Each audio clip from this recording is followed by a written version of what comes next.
नमस्कार, जय Hind. Daily current affairs की इस क्लास में एक बार पुनः आप सभी का स्वागत है। आज के इस वीडियो में 24 से 25 जुलाई 2024 से संबंधित प्रश्नों को आप देखेंगे, जिसमें बिहार राष्ट्रीय अंतर्राष्ट्रीय तीनों घटनाओं का संग्रह होगा और हमेशा की तरह तमाम जानकारी हम यहाँ पर आपको विस्तृत तौर पर देने वाले हैं।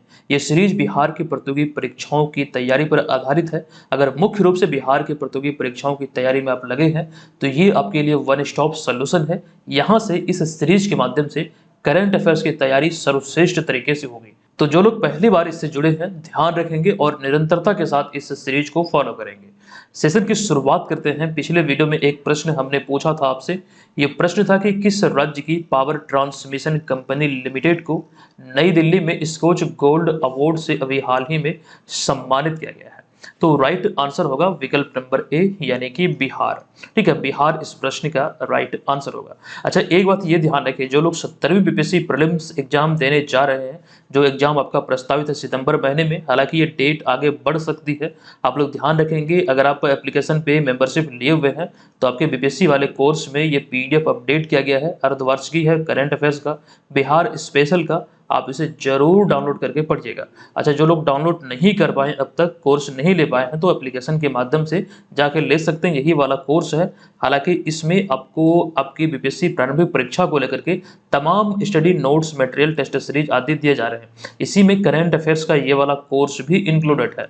आप चाहें तो इस वाले कोर्स को अगर लेते हैं तो आपकी बीपीएससी एग्जाम की जो प्रिपरेशन है वो बेहतर तरीके से हो जाती है। अच्छा, इसके अतिरिक्त अगर अन्य किसी एग्जाम की प्रिपरेशन में लगे हैं तो आप करंट अफेयर्स के इस कोर्स को ले सकते हैं। इतनी कम कीमत पे इतनी उच्च गुणवत्ता वाली आपको नोट्स कहीं नहीं मिलेंगे।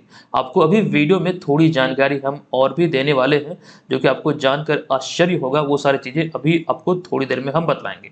फिलहाल यहाँ पर सेशन की शुरुआत कर लेते हैं।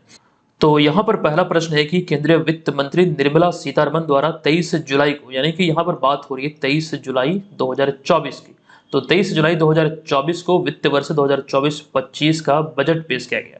बताएं कि बजट में हुई घोषणा के अनुसार बिहार में कितने एक्सप्रेसवे बनाए जाएंगे।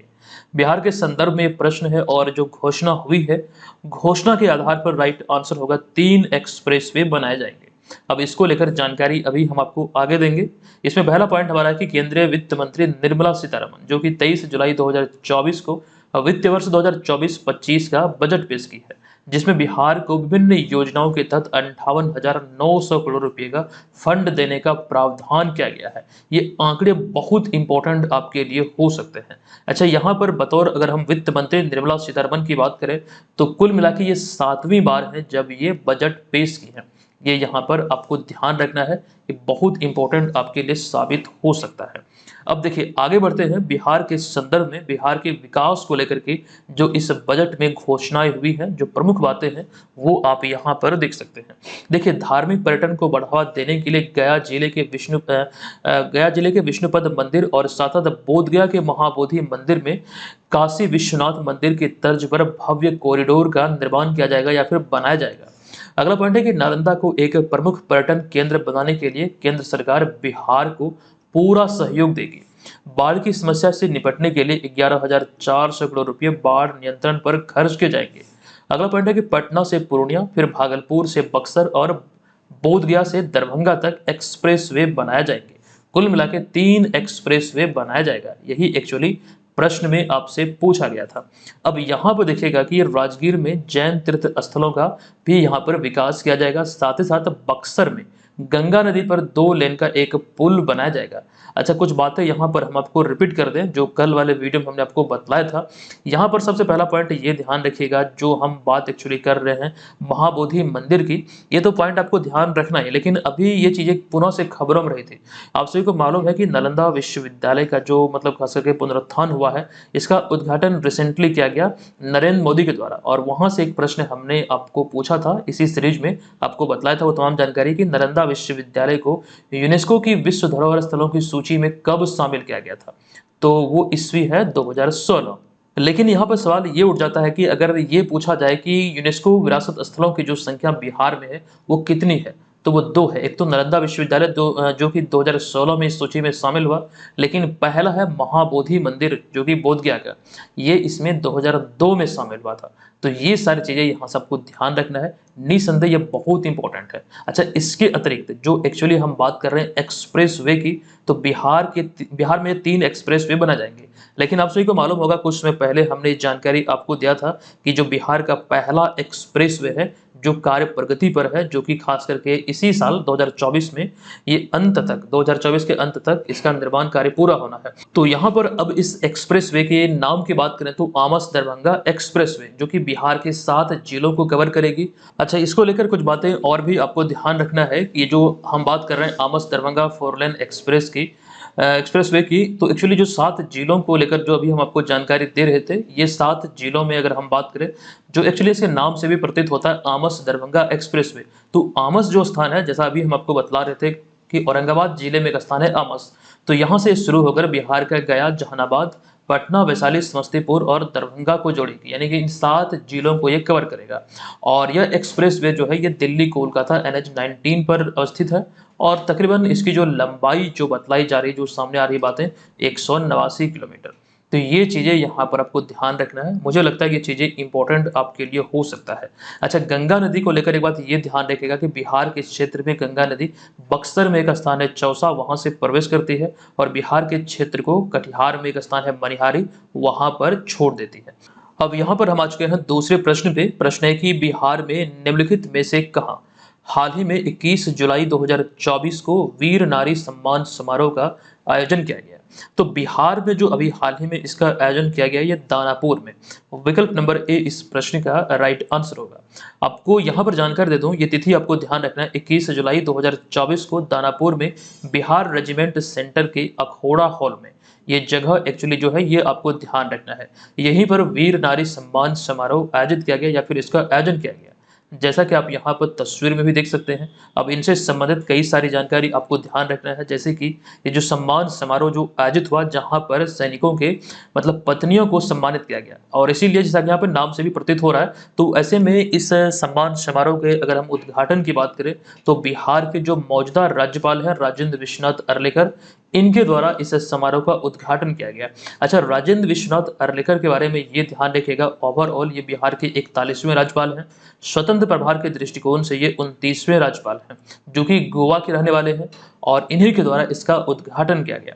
हालांकि इस समारोह में आपको ध्यान रखना, केंद्रीय रक्षा राज्य मंत्री संजय सेठ मुख्य अतिथि के तौर पर इस कार्यक्रम में शामिल हुए थे। तो मुख्य अतिथि को लेकर जानकारी ध्यान रखें। अच्छा, इस समारोह की बात करें तो यह सम्मान समारोह 1999 का जो भारत पाक कारगिल युद्ध था, तो इस युद्ध के वीर योद्धाओं को श्रद्धांजलि देने के लिए या फिर श्रद्धांजलि स्वरूप ही इस समारोह का आयोजन किया गया था। और इस कारगिल युद्ध की बात करें तो कारगिल युद्ध के दौरान बिहार रेजिमेंट के 18 सैनिकों ने अपना बलिदान दिया था। तो ये समारोह भी इन्हीं के लिए था, इन्हीं के सम्मान में था। ये चीज़ें ध्यान आप लोग रखिएगा। अब यहाँ पर कारगिल युद्ध की बात करें तो कुछ जानकारी अगर बिहार के संदर्भ में देखें, खास करके ये वाले पॉइंट में हमने लिखा है कि कारगिल युद्ध में दुश्मनों से लड़ते हुए, यानी कि पाकिस्तानी आर्मी से लड़ते हुए सबसे पहले शहीद होने वालों में मेजर मरियप्पन सरवानन, जो कि बिहार रेजिमेंट से ही आते हैं, और इनकी वीरता और बहादुरीपूर्ण पराक्रम के लिए उन्हें बटालिक हीरो भी कहा जाता है। तो कहीं ना कहीं बिहार के लिए गर्व की बात है, तो ये वाले पॉइंट को भी ध्यान रखिएगा। और जो हम बात कर रहे हैं कारगिल की, मतलब कारगिल युद्ध की, तो ऐसे में कारगिल युद्ध तो चले थे 2-3 महीने, लेकिन यहाँ पर एक पॉइंट इंपॉर्टेंट ये हो जाता है कि जो विजय प्राप्त हुई थी 26 जुलाई को, तो इसी मतलब तिथि को भारत में प्रत्येक वर्ष इसकी स्मृति में कारगिल विजय दिवस के रूप में मनाया जाता है। तो इतनी सारी जानकारी यहाँ पर इंपॉर्टेंट है, ध्यान रखिएगा, एग्जाम में पूछे जा सकते हैं। अगला प्रश्न भी बहुत ही महत्वपूर्ण है। प्रश्न है कि किसे 14 अक्टूबर 2024 को 75वें अंतर्राष्ट्रीय अंतरिक्ष यात्री सम्मेलन में विश्व अंतरिक्ष पुरस्कार से सम्मानित किया जाएगा? ये घोषणा हुई है, और घोषणा के अनुसार इसका राइट आंसर होगा चंद्रयान 3 मिशन को यहाँ पर सम्मानित किया जाएगा 14 अक्टूबर 2024 को। आइए संबंधित तथ्यों को देखते हैं जहां से प्रश्न अराइज होंगे। देखिए, 14 अक्टूबर 2024 को इटली के मिलान शहर में आयोजित होने वाले 75वें अंतर्राष्ट्रीय अंतरिक्ष यात्री सम्मेलन में मिशन चंद्रयान 3 को विश्व अंतरिक्ष पुरस्कार से सम्मानित किया जाएगा। चंद्रयान 3 की जो उपलब्धियां हैं, कहीं न कहीं इसी वजह से ये सम्मान से यहाँ पर सम्मानित किए जाने को लेकर के ये घोषणा हुई है, तभी जाके ये सारी बातें निकल कर सामने आती है। देखिए, इससे पहले चंद्रयान 3 अगर हम मिशन की बात करें तो अप्रैल 2014 नहीं बल्कि 24, यहाँ पे मिसटाइपिंग हुआ है। हमने इसी सीरीज में ये जानकारी आपको दिया था। अप्रैल 2024 में इसरो की चंद्रयान 3 मिशन टीम को अमेरिका में अंतरिक्ष अन्वेषण के लिए जॉन एल जैक स्विगर्ट जूनियर पुरस्कार 2024 से सम्मानित किया गया था। अच्छा, एस सोमनाथ के बारे में आप लोग जानते होंगे, जो कि वर्तमान में भारतीय अंतरिक्ष अनुसंधान संगठन यानी कि इंडियन स्पेस रिसर्च ऑर्गेनाइजेशन अर्थात इसरो के प्रमुख हैं।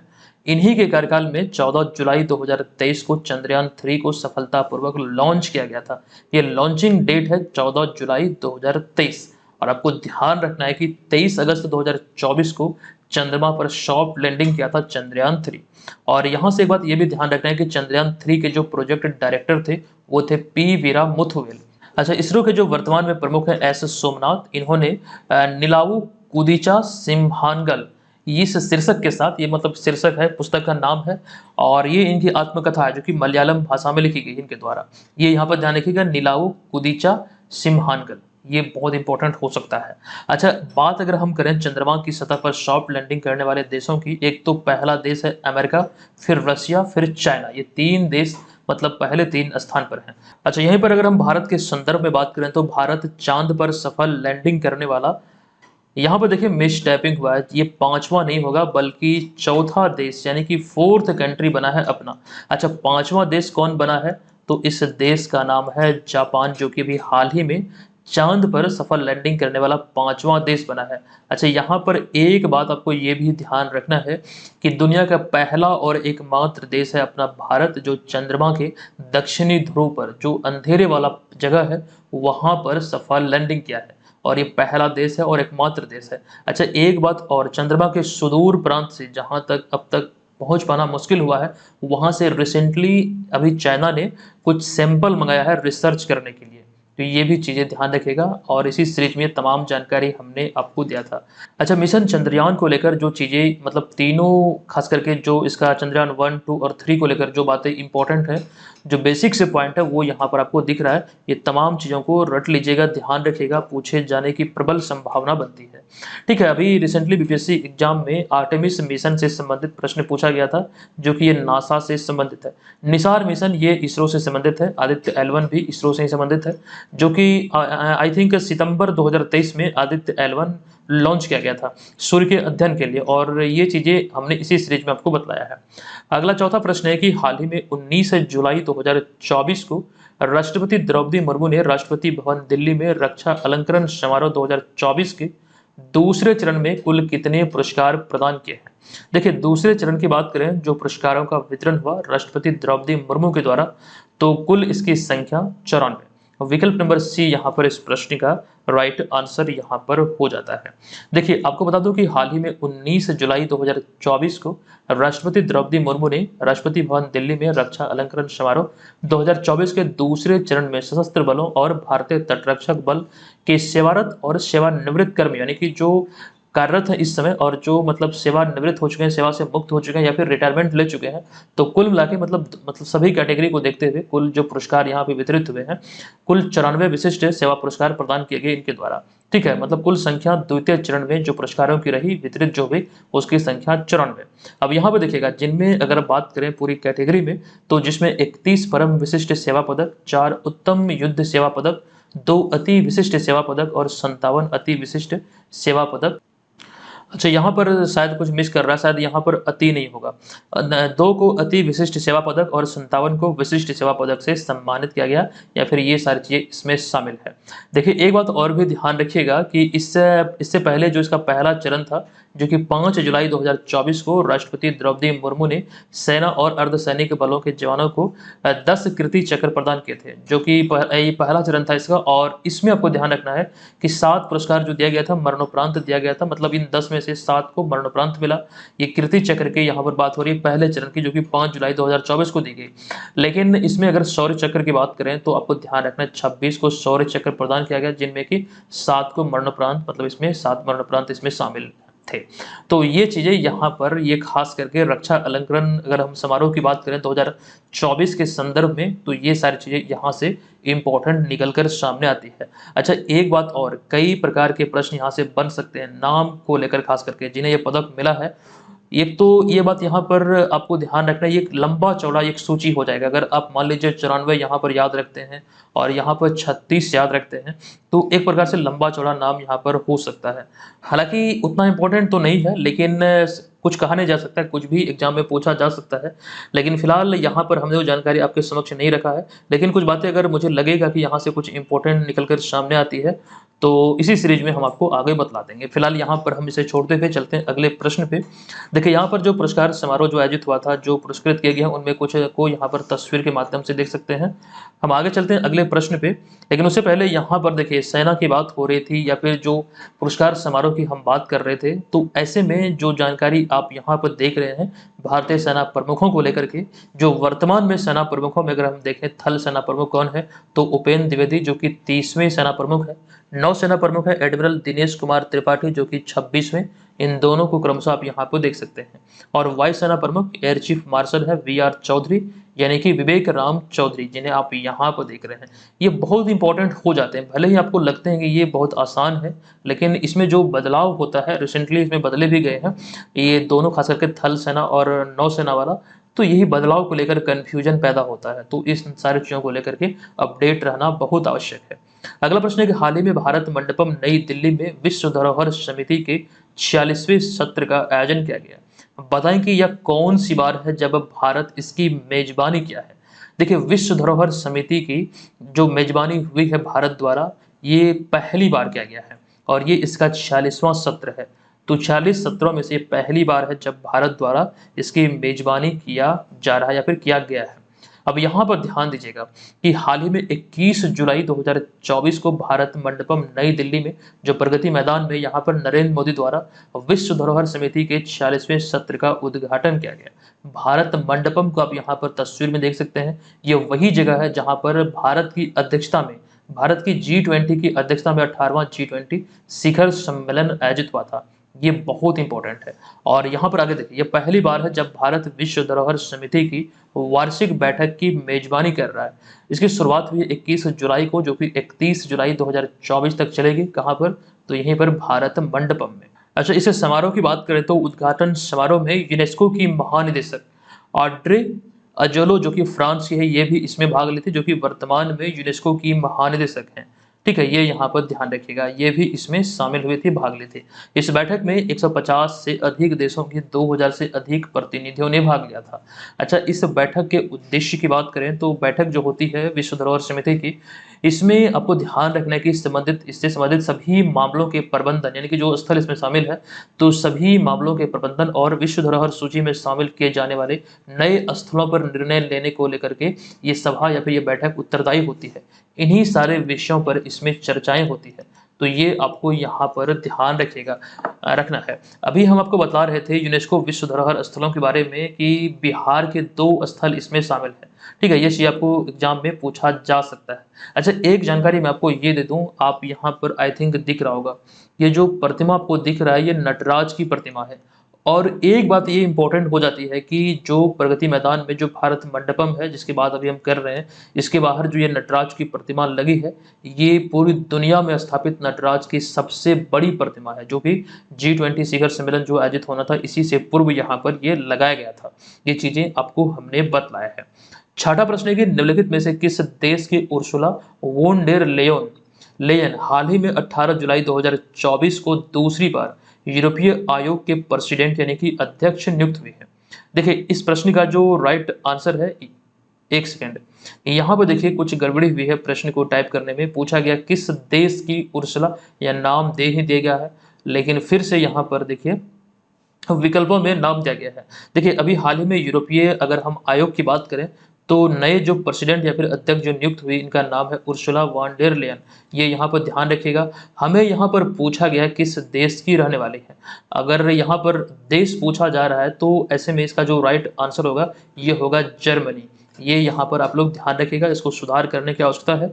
अब एक्सप्लेनेशन पे हम लोग आते हैं। देखिए, जर्मनी की कंजर्वेटिव पार्टी के नेता उर्सुला वॉन डेर लेयन, जिन्हें आप यहाँ पर देख रहे हैं, इनको हाल ही में 18 जुलाई 2024 को, ये भी हाल ही में 18 जुलाई 2024 को 720 में से 401 सदस्यों के पूर्ण बहुमत के साथ अगले 5 साल के लिए यूरोपीय आयोग के अध्यक्ष नियुक्त किए गए हैं।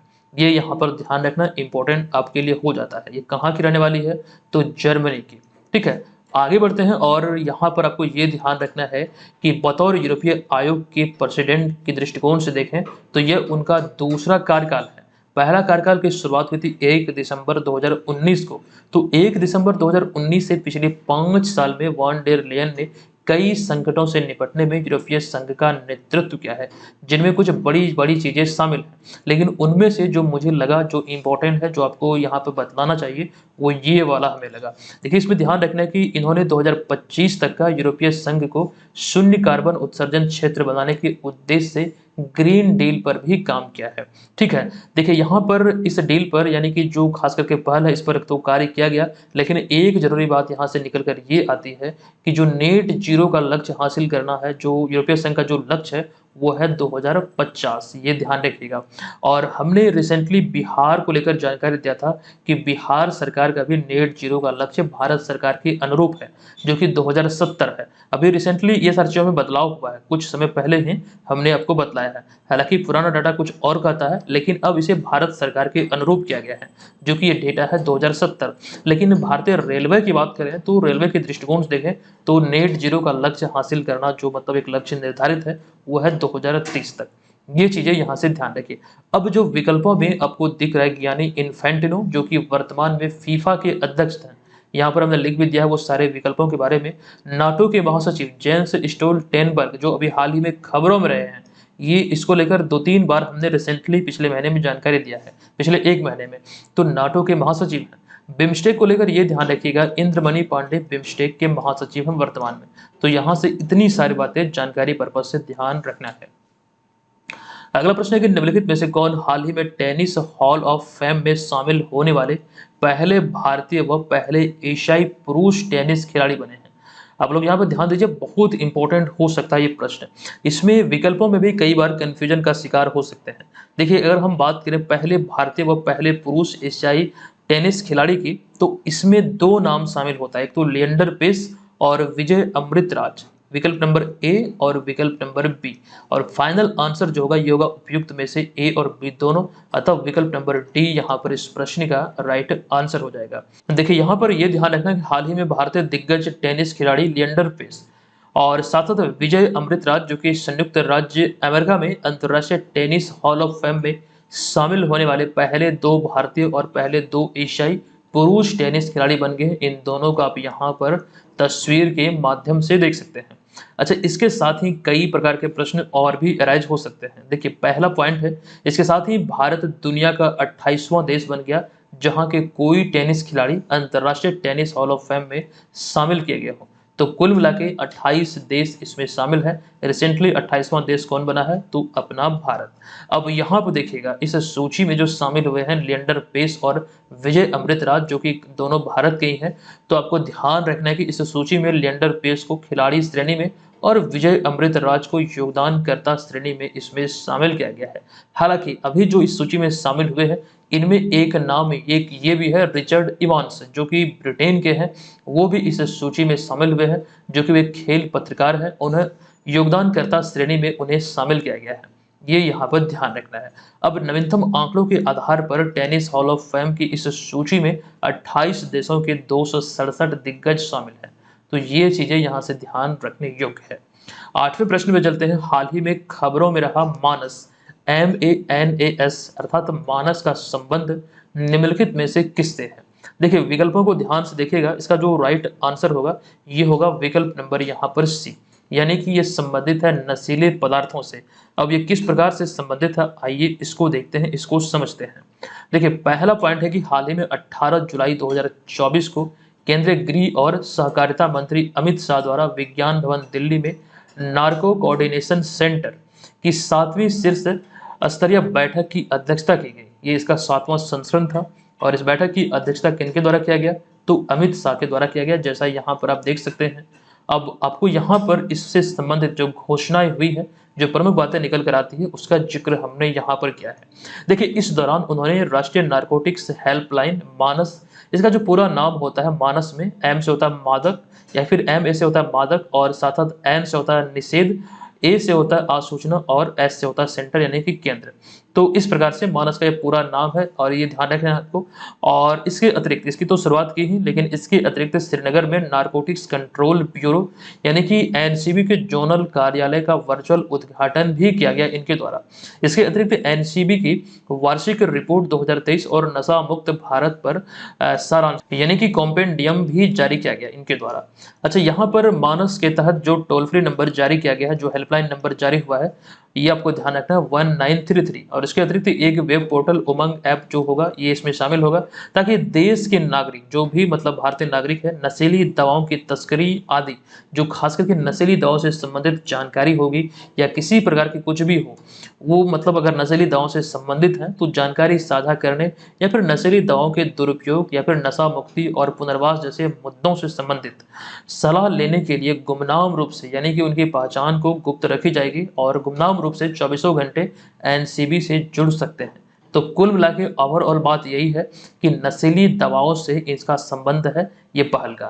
ठीक है, तो ये चीजें यहाँ पर ध्यान रखने योग्य है। नेक्स्ट आगे चलते हैं अगले नए प्रश्न पे कि निम्नलिखित में से किन्हें हाल ही में मोटो जीपी इंडिया का ब्रांड एम्बेसडर नियुक्त किया गया है। मोटो जीपी इंडिया का ब्रांड एम्बेसडर भी हाल ही में शिखर धवन को नियुक्त किया गया, अतः विकल्प नंबर डी इस प्रश्न का राइट आंसर होगा। देखिए इसमें हमारा पहला पॉइंट है कि भारतीय क्रिकेटर शिखर धवन को हाल ही में यूरो स्पोर्ट्स इंडिया ने भारत में मोटो जीपी के लिए अपना ब्रांड एम्बेसडर नियुक्त किया है। ठीक है, ये यहाँ पर ध्यान रखने योग्य है, इंपॉर्टेंट है। कौन नियुक्त हुए हैं? तो शिखर धवन, जो कि भारतीय क्रिकेटर है। अब यहाँ पर कई सारी बातें और भी है, इससे खास करके इसके आयोजन को लेकर के।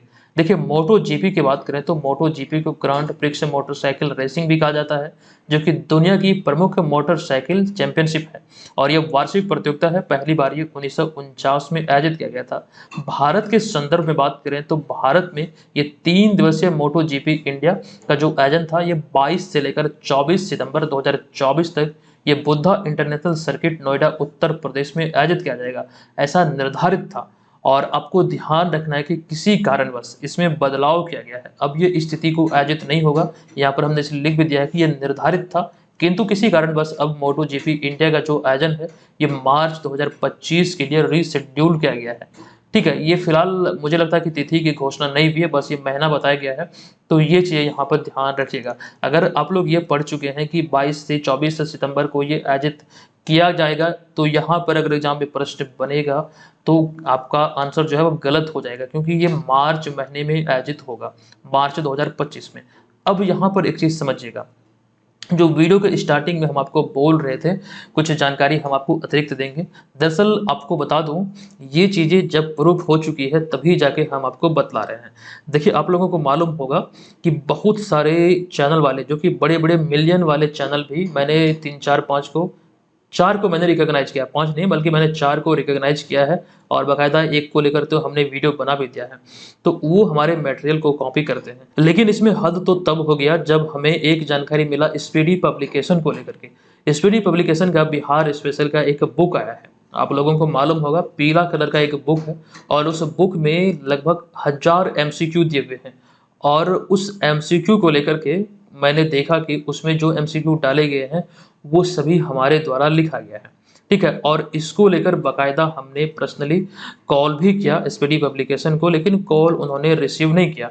ठीक है, तो बुक में जो कंटेंट है वो हमने खुद तैयार किया है, क्योंकि देखिए मैटर तो सेम ही होगा। मैं तो बार बार ये चीज़ बोल के थक चुका हूँ कि मैटर सबका सेम हो सकता है। जैसे मान लीजिए कि अभी हम मोटो जीपी इंडिया को लेकर ये जानकारी दे रहे हैं, लेकिन जानकारी तो वही रहेगी चाहे 1000 लोग भी दें, लेकिन लिखने की जो शैली होगी, जो प्रश्न में जो विकल्प होंगे, जो प्रश्न संख्या होंगे, वो सभी तो सबका अलग अलग होगा। ये किसी भी शर्त पे मैच नहीं कर सकता। उसमें जो भी प्रश्न दिए गए हैं वो हूबहू एकदम से उसी प्रकार से दिया गया है, लेकिन वो लोग क्या करते हैं कि क्वेश्चन को बस छाप देते हैं। गलती उनसे क्या हो जाती है कि चीज़ों को अपडेट नहीं कर पाते हैं, क्योंकि उन्होंने वो चीज़ों को पढ़ा ही नहीं, उनके बारे में अध्ययन किया ही नहीं। क्योंकि करेंट अफेयर्स एक ऐसा विषय है कि इसमें आपको हर दिन पढ़ना पड़ता है, पढ़ के ही पढ़ाना पड़ता है, क्योंकि नई नई चीज़ें होती हैं।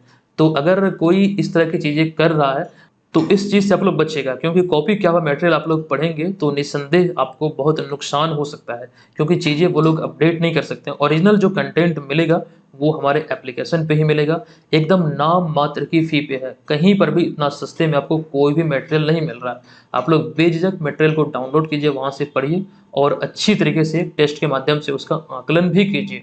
करंट अफेयर्स का टेस्ट भी वहाँ पर अपलोड होता है, जिसके माध्यम से आपकी तैयारी बेहतर होगी। इस चीज़ को लेकर ध्यान रखिएगा। बाकायदा हम इस पे बड़ा अब एक्शन लेने वाले हैं कंटेंट को लेकर के। अगर आप लोग कोई सुझाव देना चाहते हैं तो कमेंट बॉक्स में हमें अपना सुझाव ज़रूर दीजिएगा। ठीक है, चलिए अब यहाँ पर हम चलते हैं अगले 10वें प्रश्न पे। हाल ही में खबरों में रहा कीर्ति KIRTI क्या है, जो कि मुख्य रूप से खेल और खिलाड़ियों से संबंधित है। देखिए, कीर्ति कार्यक्रम को लेकर बिहार राज्य खेल प्राधिकरण को लेकर एक जानकारी देते समय हमने आपको बतलाया था, आई थिंक 1.5 से 2 महीना हो रहा है। ठीक है, वहां पर हमने बतलाया था ये एक प्रकार का खेल प्रतिभा खोज कार्यक्रम है या फिर पहल है। तो विकल्प नंबर डी यहाँ पर इसका राइट आंसर हो जाता है, क्योंकि ये खेल से ही संबंधित है। अब यहाँ पर देखिएगा, जो कीर्ति का पूरा नाम है ये हमने लिखा, जो फुल फॉर्म इसका होता है ये खेलो इंडिया राइजिंग टैलेंट आइडेंटिफिकेशन, ये इसका पूर्ण रूप होता है। 19 जुलाई 2024 को इसका दूसरा जो चरण है ये नई दिल्ली में शुरू हुआ है, जिसका उद्देश्य खेल टैलेंट या फिर खेल प्रतिभा की खोज करना है। अब यहाँ पर देखिए, इसका पहला चरण जो आयोजित हुआ कीर्ति का, ये 12 मार्च 2024 को चंडीगढ़ में, जिस वजह से ये कीर्ति अभी हाल ही में खबरों में रहा। और यही आपसे पूछा जा सकता है ये आखिर है क्या, इसका पूरा नाम क्या होता है, ये इंपॉर्टेंट यहाँ पर हो जाती है। अच्छा, पहला चरण जो 12 मार्च 2024 को चंडीगढ़ में आयोजित हुआ, इस चरण में 28 राज्यों और केंद्र शासित प्रदेशों से करीब 51,000 मूल्यांकन किए गए, मतलब खिलाड़ियों को लेकर बात हो रही है, जिसमें महाराष्ट्र शीर्ष पर रहा, फिर हरियाणा, फिर रहा असम। ठीक है, ये शीर्ष 3 राज्य है जहाँ के खिलाड़ियों का मूल्यांकन यहाँ पर किया गया। आगे अगर हम बात करें वर्तमान में केंद्रीय खेल मंत्री कौन है, तो मनसुख मंडाविया नए खेल मंत्री हैं भारत सरकार में। और बिहार के संदर्भ में बात करें तो बिहार के मौजूदा खेल मंत्री हैं सुरेंद्र मेहता, तो ये यहाँ पर ध्यान रखिए। नेक्स्ट प्रश्न है, सुल्तान इब्राहिम इस्कंदर का हाल ही में 20 जुलाई 2024 को निम्नलिखित में से कहाँ के 17वें सम्राट के रूप में राज्याभिषेक किया गया है। ये प्रश्न यहाँ पर आपके समक्ष है, और ऐसे में इसका जो राइट आंसर होगा ये होगा विकल्प नंबर सी, यानी कि मलेशिया। मलेशिया के 17वें सम्राट के रूप में ये इनका राज्याभिषेक किया गया है। ये चीज़ यहाँ पर लिखा गया है कि हाल ही में 20 जुलाई 2024 को राजधानी कोलालमपुर, जो कि मलेशिया की राजधानी है कोलालमपुर, यहाँ के नेशनल पैलेस में सुल्तान इब्राहिम इस्कंदर का, जिन्हें आप यहाँ पर देख रहे हैं, मलेशिया के 17वें सम्राट के रूप में राज्याभिषेक किया गया, और वे अगले 5 साल तक इस पद पर बने रहेंगे। अच्छा, इसकी जो घोषणा हुई थी वो 31 जनवरी 2024 को ही हो गई थी, लेकिन अब ये इस पद पर नियुक्त हुए हैं कब, तो 20 जुलाई 2024 को। मलेशिया की बात हो रही है तो सुल्तान अजलान शाह ट्रॉफी को लेकर ये जानकारी हमने रिसेंटली आपको दिया था। देखिए, यहाँ पर अतिरिक्त जानकारी हम आपको दे रहे हैं सुल्तान अजलान शाह ट्रॉफी को लेकर। सबसे पहला पॉइंट ये ध्यान रखिएगा, सुल्तान अजलान शाह जो ट्रॉफी है ये पुरुष हॉकी से संबंधित है। बहुत इंपॉर्टेंट, ध्यान रखना आपको, सिर्फ हॉकी नहीं बोलना बल्कि पुरुष हॉकी बोलना है। ये पुरुष हॉकी से संबंधित कप है, और आपको ध्यान रखना इसका 30वां संस्करण हाल ही में 4 से लेकर 11 मई 2024 तक मलेशिया के इपोह शहर के या फिर इपोह शहर में अजलान शाह स्टेडियम में आयोजित किया गया। फाइनल मुकाबले में जापान ने पाकिस्तान को हराकर 4-1 से अपना खिताब अपने नाम किया, और यह पहली बार है जब सुल्तान अजलान शाह ट्रॉफी अपने नाम किया है जापान ने। इस वजह से ये बहुत इंपॉर्टेंट हो जाती है। हालांकि इस 30वें संस्करण में भारतीय टीम ने टूर्नामेंट में भाग नहीं लिया था। भारत अब तक की बात करें तो कुल 5 बार ये सुल्तान अजलान शाह ट्रॉफी अपने नाम किया है। पहली बार 1985, फिर 91, 95, फिर 2009 और फिर 2010 में। इस बार जापान ने पाकिस्तान को हराकर ये खिताब जीता है। अगला प्रश्न है कि नागरिकों को लैंडस्लाइड से संबंधित जानकारी उपलब्ध कराने के उद्देश्य से केंद्रीय खनन मंत्री जी किशन रेड्डी द्वारा निम्नलिखित में से कहां लैंडस्लाइड फोरकास्ट सिस्टम का उद्घाटन किया गया। तो राइट आंसर होगा कोलकाता में इसका उद्घाटन किया गया। कब किया गया, तो 19 जुलाई 2024 को। और आपको ध्यान रखना, इसके अतिरिक्त उन्होंने भू संकेत वेबसाइट और भूस्खलन मोबाइल ऐप भी लॉन्च किया, जिसके माध्यम से पूर्वानुमानित यानी कि फोरकास्ट जो डेटा होगा वो खास करके प्रसारित किया जाएगा। तो ये यहाँ पर आपको ध्यान रखना है, जो खास करके जो फोरकास्ट होगा उसको लेकर ये बातें कही जा रही है। ठीक है, तो यहाँ पर आपको इतनी जानकारी मिलती है आज के इस वीडियो में। अच्छा, टेस्ट सीरीज जो लोग 17वीं बीपीएससी एग्जाम को लेकर ज्वाइन करना चाहते हैं, बीएम ऑनलाइन लर्निंग एप्लीकेशन को प्ले स्टोर से डाउनलोड कीजिए और जो कोर्स को लेकर अभी हम आपको बतला रहे थे, उसी कोर्स में तमाम स्टडी मटेरियल, नोट्स और टेस्ट सीरीज आपको मिलेंगे। 40 फुल लेंथ टेस्ट है, 90 प्लस सेक्शनल टेस्ट है और इसके अतिरिक्त और जो डेली करंट अफेयर्स की टेस्ट होती है वो आपको इसमें मिलेगा। ठीक है, तो ये तमाम चीज़ें महज 399 रुपये में आप साल भर के लिए लाभ उठा सकते हैं। इसमें सेक्शनल टेस्ट जो है बहुत इंपॉर्टेंट आपके लिए है और जो फुल लेंथ टेस्ट है ये आपकी तैयारी का बेहतरीन तरीके से आकलन करेगा। आप इसका पीडीएफ भी डाउनलोड कर पाएंगे, जो सोल्यूशन वाला पीडीएफ होगा वो भी डाउनलोड कर पाएंगे, प्रिंट कर पाएंगे, उसका मूल्यांकन आप बेहतर तरीके से घर बैठे कर पाएंगे। तो समय है अभी आपके पास, आप लोग इसे ज्वाइन कर सकते हैं। आज के इस वीडियो का प्रश्न है कि बिहार कैबिनेट की बैठक में हाल ही में फिल्म प्रोत्साहन नीति 2024 को मंजूरी दी गई है। इस नीति के तहत अनुदान के रूप में कुल कितने रुपए तक की राशि दी जाएगी? आपको डिटेल जानकारी दी गई है, आप लोग कमेंट बॉक्स में बताइए इसका राइट आंसर क्या होगा। हम मिलते हैं आपसे नेक्स्ट वीडियो में, तब तक के लिए धन्यवाद, जय हिंद।